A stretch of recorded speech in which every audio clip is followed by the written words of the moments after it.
রবিবার হলেই মনটা কেমন বিরিয়ানি বিরিয়ানি করে। তো এখন যেহেতু আমি আর বাড়িতে নেই, তাই বিরিয়ানিটাও সেইভাবে আর খাওয়া হচ্ছে না। এখন আমি দুবাইতে আছি এবং প্রবাসীর জীবন কাটাচ্ছি। আর রবিবার তো আমাদের অফিস ছুটি, তো সেই জন্য ছুটির দিনেই এই ব্যস্ত শহরে কাজের মাঝে এমন একটা দিন খুব দরকার ছিল।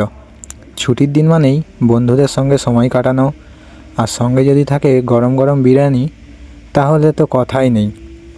সব বন্ধু একসঙ্গে বসে হাসি মজা, গল্প আর বিরিয়ানির অসাধারণ স্বাদ। এক মুহূর্তের জন্য হলেও দেশের কথা মনে পড়ে গেল। দুবাইয়ে থেকেও এমন কিছু মুহূর্ত আছে যেগুলো মন ভরিয়ে দেয়।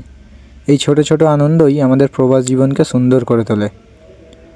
তো দেখুন, আমাদের বিরিয়ানি বানানোর প্রসেসটা শর্টে দেখানো হয়েছে এবং ভিডিওটি স্কিপ না করে কন্টিনিউ করতে থাকুন, কন্টিনিউ দেখুন। তো আপনাদের যদি এরকম ভালো লাগে এমন মুহূর্ত ভিডিওটা, তাহলে লাইক কমেন্ট আর প্রবাস জীবনের আরও গল্প দেখতে চ্যানেলটা সাবস্ক্রাইব করতে ভুলবেন না।